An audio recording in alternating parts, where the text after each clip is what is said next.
त्रासदी है। इतने सारे लीडर्स, इतने सारे backward ministers in the cabinet, और पिछड़े वर्ग का अधिकारों की बलि दी जा रही है, और आप अपनी बर्बादी पर खुद ताली बजा रहे हैं। सब जात जात की पार्टी बन रही है, जमात की चर्चा नहीं हो रही है। साहब नाराज हो जाएंगे ना, होने दो नाराज। मैनिफेस्टो कहां है?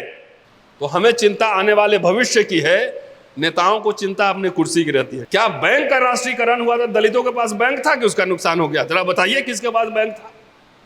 जमींदारी उन्मूलन हुआ तो दलितों की कितनी जमींदारियां थी जो चली गई। शेड्यूल कास्ट, शेड्यूल ट्राइब का फ्रीशिप खत्म हो गया।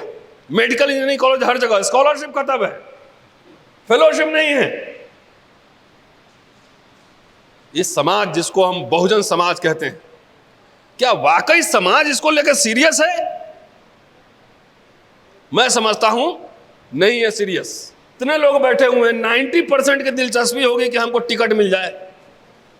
खाली राजनीति को ही हम काम समझते हैं, और रिसर्च, एकेडमिक, संवाद, विमर्श पैदा करना। आखिर मंडल कमीशन अंग्रेजी में लिखा हुआ है ना, तो जो कमीशन लिखा हुआ तो अंग्रेजी जानते होंगे ना। डॉक्टर अंबेडकर मेमोरेंडम से लिखते थे। आजकल हमारे नेता और हमारा समाज कहीं सीएम से, लीडर से कोई टाइम मांगता है कि हमारे समाज की मांगे है, डेलीगेशन जाके बात करेगा? कभी सुना है? ब्राह्मण से सिर्फ आप गाली दे रहे हैं, उससे सीखिए कि राजनीति भी जरूरी है और शिक्षा भी जरूरी है। और शिक्षा का मतलब डिग्री नहीं, शिक्षा का मतलब उच्च शिक्षा है। आज भी कहते हैं, हम लोग बात करते हैं अपने अधिकार की रिप्रेजेंटेशन की, तो कहते हैं कि इससे कास्टिज्म बढ़ जाएगा। अरे कास्टिज्म तो ऑलरेडी है, आपके एक्शन में है, आपके डीड्स में है। तो उस समय भी ये सवाल उठाया जा रहा था, तो बीपी मंडल साहब ने उसका जवाब दिया था। थोड़ा सा बैकग्राउंड समझिए, क्योंकि जय भीम जय मंडल कहते हैं तो थोड़ा सा उसके अंतर संबंध को समझना बेहद जरूरी है।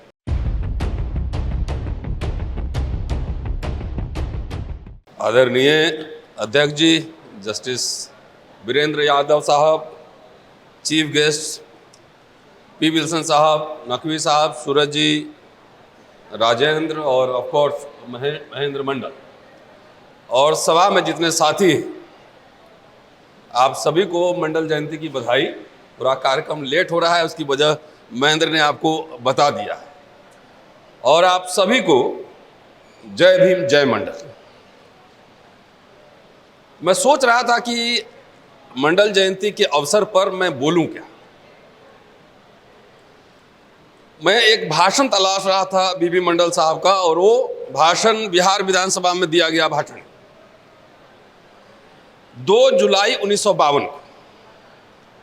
और 2 जुलाई 1952 को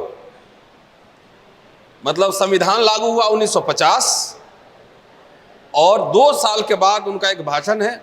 बाबा साहब ने संविधान में आर्टिकल 340 की व्यवस्था की थी, पिछड़े हुए वर्ग के लोगों के लिए आरक्षण। डॉक्टर अंबेडकर ने आर्टिकल 340 ओबीसी के रिजर्वेशन का प्रावधान किया था, लेकिन वो कमीशन बन नहीं पाया। तो डॉक्टर अंबेडकर ने जब रिकॉग्निशन किया, तो उन 4 मुद्दों में एक मुद्दा यह भी था कि पिछड़े वर्ग के लिए रिजर्वेशन, ओबीसी के लिए रिजर्वेशन के लिए कोई कमीशन नहीं बनी है, सरकार की ओर से कोई एफर्ट्स नहीं लिए गए।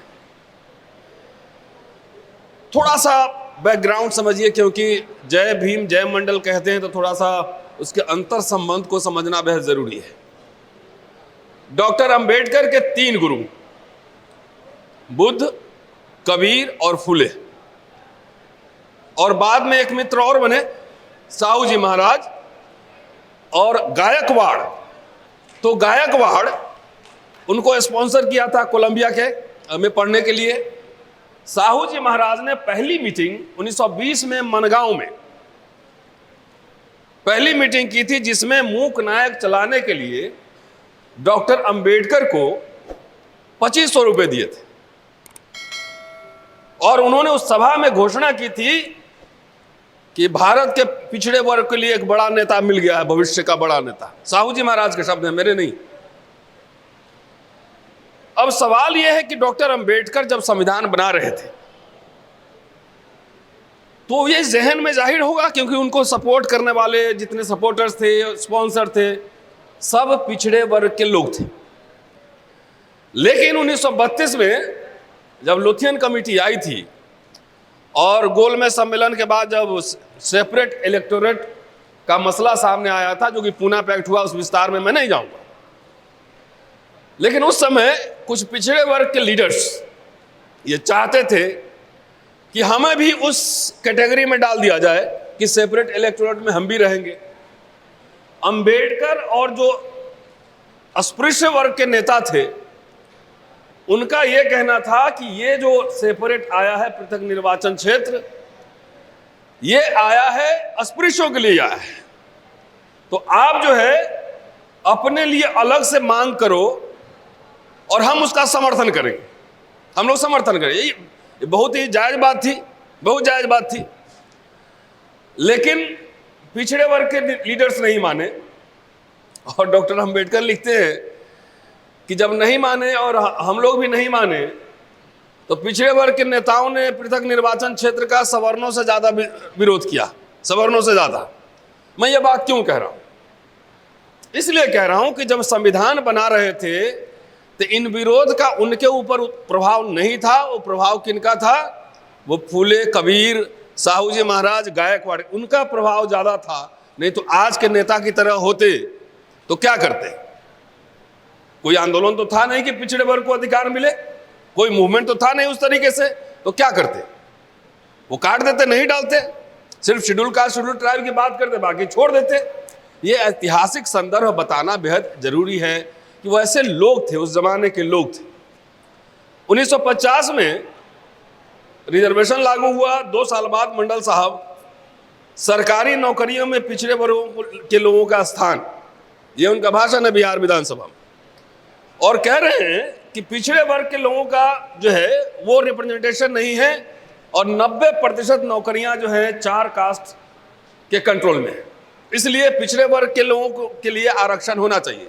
जब मंडल कमीशन आया होगा तब ये भाषण उनके जहन में पहले बैकग्राउंड बन के है ये रहा होगा।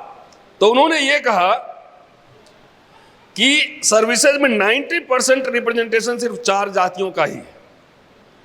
कैबिनेट को ही आप लीजिए, अखबारों में निकला था कि जाति के आधार पर ही कैबिनेट बनाया गया है। अभी भी देख लीजिए कैसे बनता है कैबिनेट।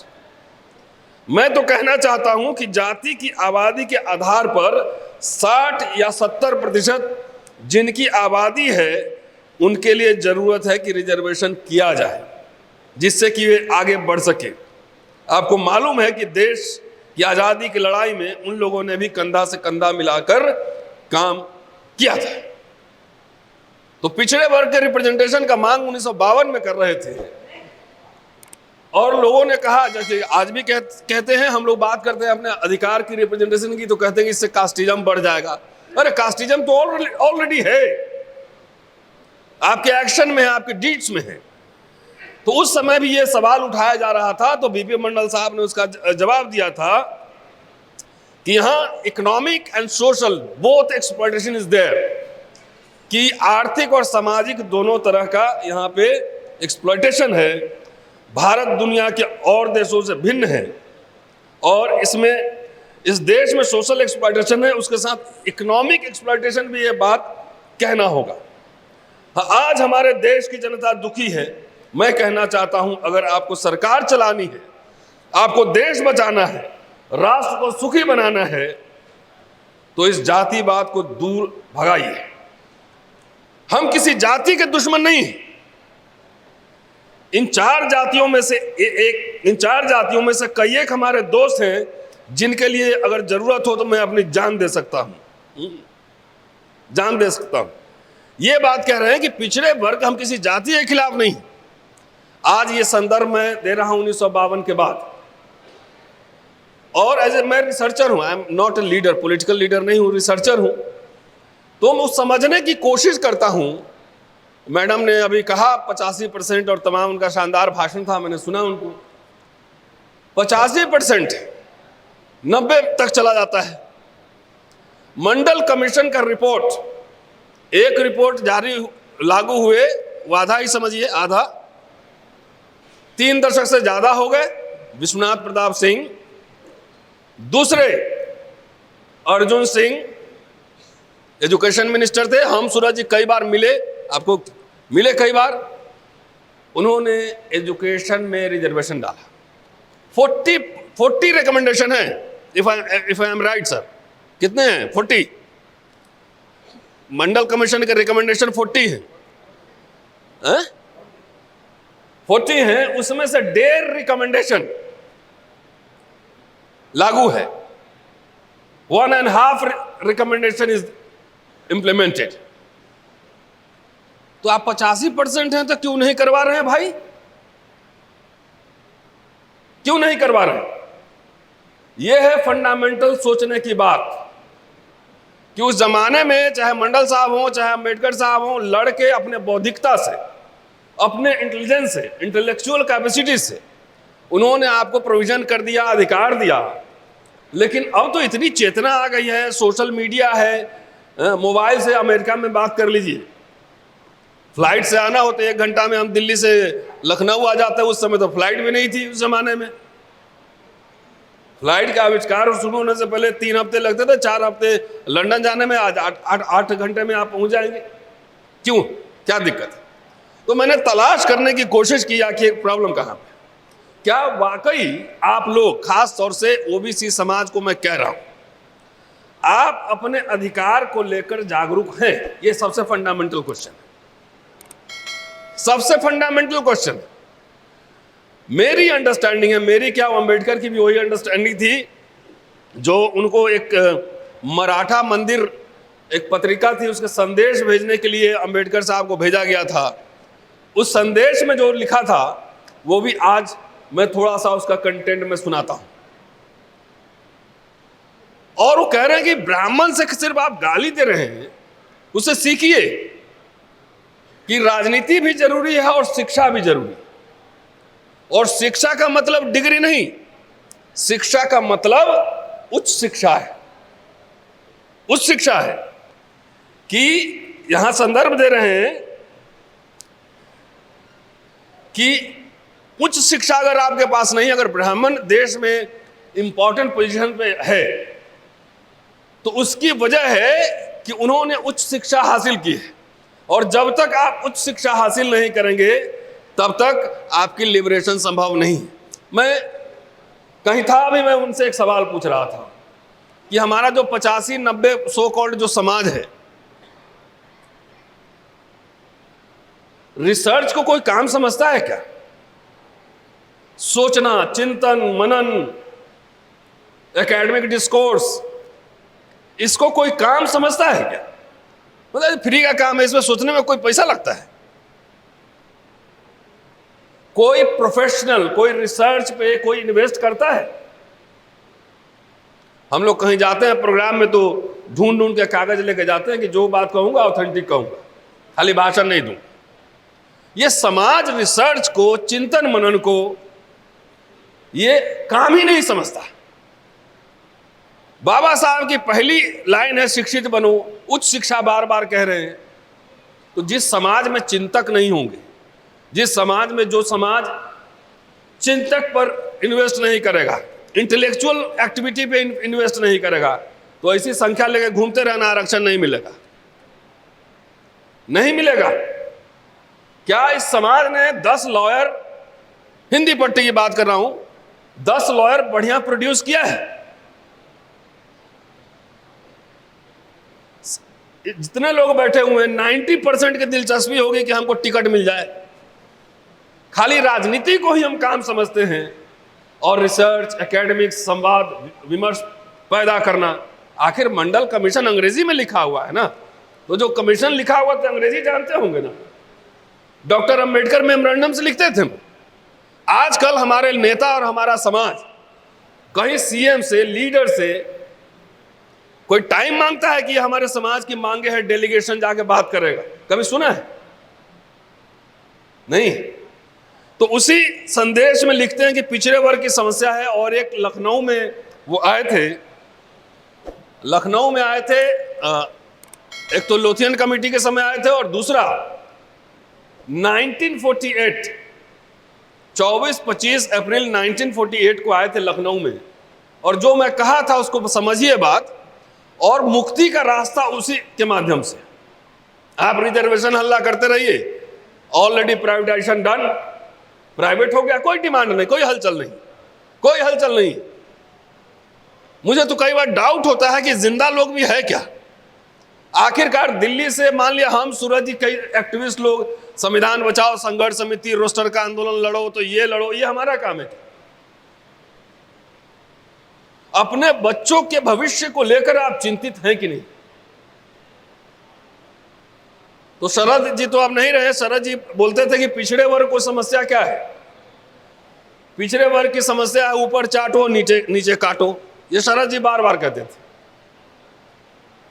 कि आरक्षण आपने संघर्ष नहीं किया, रहने के लिए जमीन था, खेत था, भैंस था, गाय था, संसाधन थे, तो आपने कभी कास्ट का दंश, अनटचेबिलिटी आपने महसूस नहीं की। तो महसूस नहीं की तो उसके खिलाफ जो लड़ाई है, जिस वेग के साथ आना चाहिए था, वो वेग नहीं है आपके पास, वो करंट नहीं है उसमें। इसीलिए जो रिजर्वेशन भी मिला था तो दूध दही खा ही रहे हैं, खेत है ही, थोड़ा बिजनेस भी है, तो रिजर्वेशन क्या जरूरत है। इसीलिए आपने वो करंट, वो फायर नहीं है कि इसके लिए लड़े। भाई दलित लोगों ने तो कुछ लड़ भिड़ के अपना बचाया, वो भी अब खत्म हो रहा है, और कुछ ऐसे नेताओं के चक्कर में खत्म हो रहा है जिसको दिन रात खाली पीएम बनने का ख्वाब देखता है, लड़ता उड़ता नहीं। तो उन्होंने जो लिखा था वो मैं थोड़ा सा बताता हूं और जाके चिंतन करिए। उन्होंने लिखा कि जो एलीट है, कुलीन वर्ग की तुलना में जो मध्यम वर्ग मिडिल कास्ट और निम्न वर्ग यानी कि लोअर कास्ट, उनमें कुछ विशेष त्रुटियां हैं, कुछ गलतियां हैं जो दुनिया भर में पाई जाती हैं। और त्रुटि क्या है? कह रहे हैं मध्यम वर्ग के पास, मिडिल कास्ट, जो गैर ब्राह्मण जिसको बोलते हैं मिडिल कास्ट के पास, निम्न वर्ग लोअर कास्ट की प्रगति को सहने की उदारता नहीं है, उदारता नहीं है, तथा इसके पास निम्न वर्ग का आदर्शवाद भी नहीं है। भाई वर्किंग क्लास लड़ता है तो कहता है कि हम लड़ेंगे और दुनिया के मजदूरों एक हो, सारे अस्पृश्य एक हो, लड़ेंगे तो स्वाभिमान पाएंगे, एक आदर्श लेकर चलता है, आदर्श लोग। आज के उन नेताओं में भी नहीं, दलित नेताओं में भी नहीं। इससे मध्यम वर्ग को, मिडिल कास्ट को समझिए उस सेंस में, दोनों का शत्रु बना दिया है। यह कुलीनता से उसकी उच्च हैसियत के कारण घृणा करता है, और यह निम्न वर्ग से घृणा करता है क्योंकि वह नहीं चाहता कि निम्न वर्ग उन्नति करके उनके समान बन जाए। मराठा भारत में मध्यम वर्गीय है, मिडिल कास्ट, एवं जिस किसी ने इसके साथ कार्य किया है वे जानते होंगे कि उन पे दोनों त्रुटियां अवेलेबल है, दोनों से नफरत करता है। मराठों के पास उन्नति के दो मार्ग हैं, एक तो अपने से उच्च वर्ग में शामिल हो जाए और निम्न वर्ग को उठने न दे, और दूसरा ऑप्शन है कि निम्न वर्ग में शामिल हो जाए और ऊपर जो कुलीनता है उसको नष्ट करे। तो कहते हैं कि एक समय था जब वो निम्न वर्ग में शामिल हो गए थे और हाल ही में उन्होंने उच्च वर्ग में शामिल हो लिया। आखिर ये बताइए, आपके पूरे पॉलिटिकल डिस्कोर्स में अगर एजेंडा नहीं है, सिर्फ जात के नाम पे वोट ही देना है, जाति के नाम पे देना है ना, तो जात का नेता तो कभी मार्केटिंग कर लेगा। मैनिफेस्टो पूछिए ना, कहां है, कहां है मैनिफेस्टो? सारा स्कूल कॉलेज यूनिवर्सिटी का हाल खस्ता है, हम लोग लड़ के व्यक्तिगत नुकसान करते हैं। सामाजिक आंदोलन के लिए व्यक्तिगत नुकसान होता है हमारा। सूरज जी का पूछिए कितना 20 साल से प्रमोशन ही नहीं हुआ है, बाकी मुकदमे जो होते हैं अलग। तो ये डिजायर, वो फायर, सवाल, मैं इतिहास का छात्र हूं, मुझे पहली हमारी ट्रेनिंग होती है कि we have to ask question from the same source.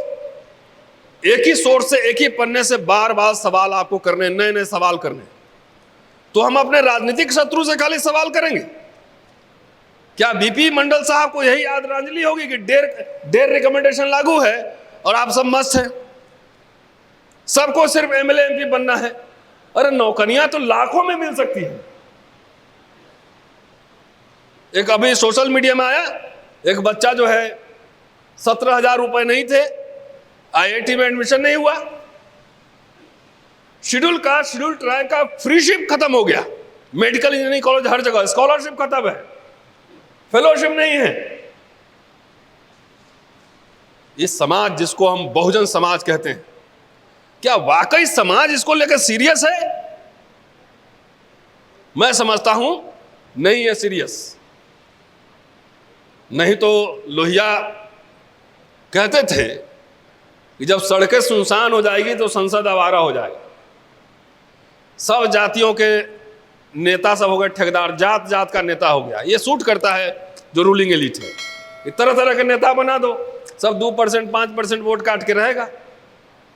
मैं इलाहाबाद में था, मैंने कहा अभी कुछ महीने पहले कि दुर्भाग्य ये है कि समाजवादियों और अम्बेडकरवादियों के कंधे पर चढ़ के हिंदू राष्ट्र आ रहा है, हाँ, जिसमें वर्ण व्यवस्था के हिसाब से काम करने पड़ेंगे।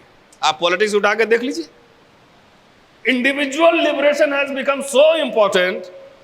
इंडिविजुअल लिबरेशन, मुझे बना दो सीएम, मुझे बना दो पीएम। बन के करोगे क्या? अभी तो हमारे पास ओबीसी के प्राइम मिनिस्टर तो है, हमारे पास राष्ट्रपति ट्राइबल तो है, लॉ मिनिस्टर तो है, दलित नहीं है। तो सिंबल एक पद देता है, पहले खेल समझिए। पोजीशन आपको मिल जाएंगे लेकिन पावर नहीं मिलेगा। पोजीशन मिल जाएगा, पद मिल जाएगा, पावर नहीं मिलेगा। लखनऊ में ये बात डॉक्टर अंबेडकर ने 1948 में कही थी। उन्होंने जो कहा था, उस थोड़ा संक्षिप्त में बोल के उसके बाद मैं खत्म करूंगा क्योंकि विल्सन साहब को सुनना है। उन्होंने कहा था शेड्यूल कास्ट फेडरेशन का प्रोग्राम था और उसमें पिछड़े वर्ग के नेता भी शामिल थे। उन्होंने आग्रह किया था कि पिछड़े वर्ग के बारे में भी आप कुछ बोलिए कि क्या हो फ्यूचर पॉलिटिक्स। और वो भाषण के बाद बहुत हंगामा हुआ था, बिकॉज उस समय वो कैबिनेट मिनिस्टर भी थे। 3 पॉइंट उन्होंने हाईलाइट किए थे उस भाषण में। पहला, मैं कैबिनेट मिशन के प्रस्थान के समय, जाने के समय मैं चुप क्यों था, मैं कांग्रेस सरकार में शामिल क्यों हुआ, और तीसरा कि भविष्य में क्या करना चाहता हूं। तो लखनऊ में बार बार कहता हूं कि आज के दलित नेताओं को कम से कम ये अंबेडकर का भाषण पढ़ लेना चाहिए। पिछड़े पढ़े ना पढ़े, कम से कम दलित तो पढ़ ले कि वो कांग्रेस सरकार में क्यों शामिल हुए, क्या कंडीशन था। एक लाइन खाली बोलने से सांपनाथ नागनाथ नहीं होता है। आज अगर अंबेडकर होता तो अंबेडकर को ही दलित नेता सब ध्वस्त कर देता। पूरा उनका रैशनल है, रीजन दिया हुआ कि हर समय लड़ने के लिए नहीं लड़ना चाहिए। शेड्यूल कास्ट शेड्यूल ट्राइब के अधिकारों की रक्षा हो, इसके लिए जरूरी था कि मैं कांग्रेस में शामिल हूं। तो 70 साल में जो दलित का मिडिल क्लास बना, कहां से बना? ये सब दलित आजकल सोशल मीडिया में एक्टिविस्ट सब गालीबाजों की एक फौज तैयार किया है। खाली गाली देना आता है, विमर्श, बातचीत, डायलॉग, और उनके कैडर कैंप में यही सिखाया जाता है। उनके कैडर कैंप में यही सिखाया जाता है। As a historian, as a professional historian, I have to see, I have to analyse how we achieved job, how the Dalit middle class has been created, कैसे, क्यों, क्या बैंक का राष्ट्रीयकरण हुआ था? दलितों के पास बैंक था कि उसका नुकसान हो गया? जरा बताइए किसके पास बैंक था? जमींदारी उन्मूलन हुआ तो दलितों की कितनी जमींदारियां थी जो चली गई? इसका जवाब नहीं देगा, खाली गाली देगा। भाई पब्लिक सेक्टर यूनिट का क्रिएशन हुआ, सेल भेल गेल तमाम क्रिएशन हुआ, तो उसमें लाखों लोगों को नौकरियां मिली कि नहीं मिली? तो वो जो है 70 साल में जो मिडिल क्लास हुआ, इस समाज में कुछ ज्यादा ही राजनीतिक चेतना आ गई है कि सारे कुछ खत्म हो रहे हैं और उसको कोई अपने बच्चों के लिए दर्द नहीं। बैंक प्राइवेटाइजेशन हो जाएंगे, मामला खत्म। तो डॉक्टर अंबेडकर ने जो बात कही वहां पर कि मैं शेड्यूल कास्ट और पिछड़े वर्ग के लोग शादी ब्याह करे, साथ खाना खाए, इसके मेरी कोई इंटरेस्ट नहीं है। जिसको जो करना है अपना करे, सेपरेट सोशल आइडेंटिटी बना के आप रह सकते हैं। लेकिन इसका कोई कारण नहीं है कि जिसके दोनों के हित एक तरीके से हो, एक तरह के हो, वो दोनों मिलकर एक राजनीतिक तीसरा विकल्प खड़ा क्यों नहीं कर रहा है। यह अंबेडकर का शब्द 1948 का है, जिसका कोई कारण नहीं लगता कि दोनों मिलकर एक तीसरा विकल्प, उस समय दो मेन पार्टी थे, सोशलिस्ट और कांग्रेस, कि तीसरा विकल्प क्यों खड़ा नहीं कर पाती है। समाज का इंटरेस्ट एक ही तरह का है। तो क्या हुआ, हमने नेता बहुत पैदा कर दिए, स्टेट्समैन पैदा नहीं किए। नेताओं की व्यक्तिगत महत्वाकांक्षाओं ने, जो मैं कह रहा हूं बहुत गंभीरता से कह रहा हूं, नेताओं की व्यक्तिगत महत्वाकांक्षाओं में समाज के अधिकारों की बलि दे दी। व्यक्तिगत महत्वाकांक्षाओं की वजह से आपके अधिकारों की बलि दे दी गई। आपके स्कूल, कॉलेज, यूनिवर्सिटी तमाम सब खत्म हो रहे हैं। हम लोग सिर्फ मंडल जयंती मनाएंगे, आंदोलन कौन करेगा? नेताओं को कटघरे में कौन डालेगा? क्यों? आप लोग के पास पैसा है तो इंग्लिश मीडियम कन्वेंट में चले गए, तो आप चले गए, जो पीछे बैठा हुआ है वो क्या करेगा? आप एडवोकेट्स नहीं तैयार कर रहे हैं, आइडियोलॉग्स नहीं तैयार कर रहे हैं, जो पढ़ के आए, एजेंडा सेटिंग करे, मोबिलाइज करे लोगों को। ये सब काम हो रहा है हमारे यहाँ। हम लोग आते हैं तो सब यही मास्टर लोग भाषण देता है। अब विधायक जी आ जाएंगे तो तुरंत आगे पीछे घूमने लगिएगा, बोलेंगे 4 बच्चे को पढ़ाना है, चलो 50 लाख रुपया इकट्ठा करो, तो उसमें नहीं निकलेगा। अब बोलूंगा कि चलिए जरा आपको राज्यसभा का टिकट दिलवाते हैं, तब 5 करोड़ अटैची लेके आ जाओगे तुरंत। सही कह रहा हूं गलत है? 5 करोड़ अटैची लेके आ जाएंगे राज्यसभा जाने के लिए। बोलेंगे 5 बच्चा को ऑक्सफोर्ड पढ़ाना है, तो चिंतन मनन इस पे जो समाज इन्वेस्ट नहीं करेगा, वो मिथिकल ग्लोरी में जिंदा रहेगा कि मैं क्षत्रिय हूं, तो ये हूं, यही क्लेम करते रहो। जब क्षत्रिय हो ही गए, अपर कास्ट हो ही गए, तो रिजर्वेशन की क्या जरूरत है? 10% वाले में झगड़ा करे, घुसो उसमें। त्रासदी है, इतने सारे लीडर्स, इतने सारे backward ministers in the cabinet, और पिछड़े वर्ग का अधिकारों की बलि दी जा रही है, और आप अपनी बर्बादी पर खुद ताली बजा रहे हो। क्योंकि जात कर देना है वोट,